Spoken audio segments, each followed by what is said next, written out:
everyone, Madara here.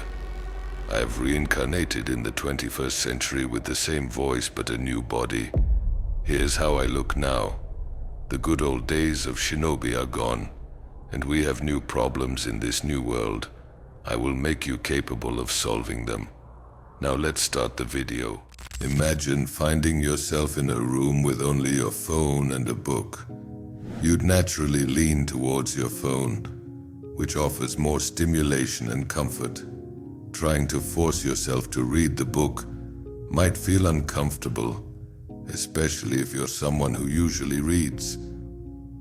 This preference for the phone over the book is due to the instant gratification provided by highly addictive social media.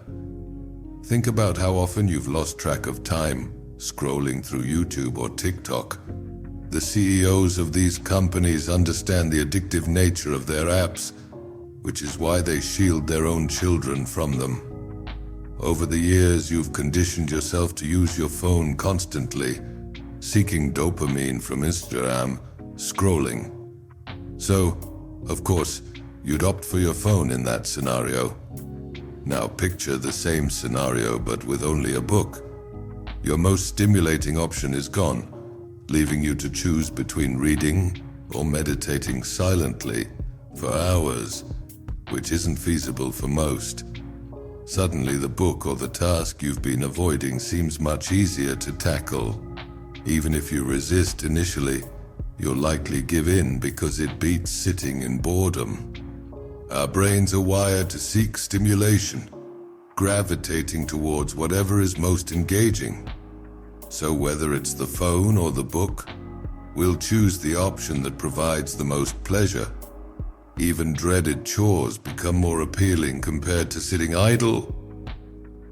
Even I, Madara, found myself mindlessly scrolling through YouTube despite it not bringing me joy. With Hashirama not around and no work to do, I resorted to instant gratification, though it didn't bring genuine happiness. Yet, my brain perceived it as the most enjoyable option, so I continued.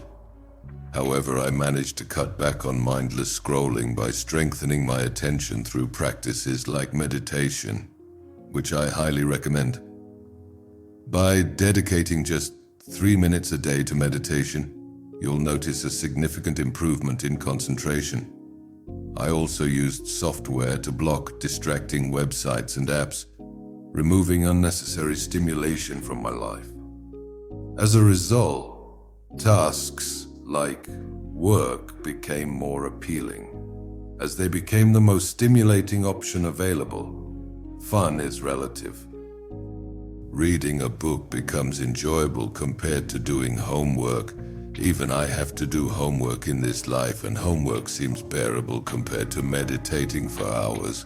The perception of what's fun or boring depends on the available options. For instance, I enjoyed watching videos in history class, though I'd never choose to watch them in my free time. The work itself isn't more enjoyable. It's just easier to convince yourself to do it. So are we all going to give up every distraction permanently? For most of us, including myself, the answer is no. While I've reduced my time on social media, it's not realistic to cut it out completely. Some stimulation is easier to give up than others. For me, it was video games. However, we must avoid wasting hours on instant gratification content. Creating a list of tasks, even simple ones like cleaning your room, can help combat boredom and bring fulfillment.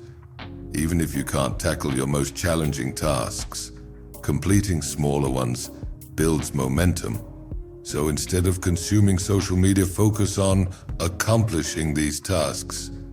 This momentum will then propel you to tackle your more difficult work.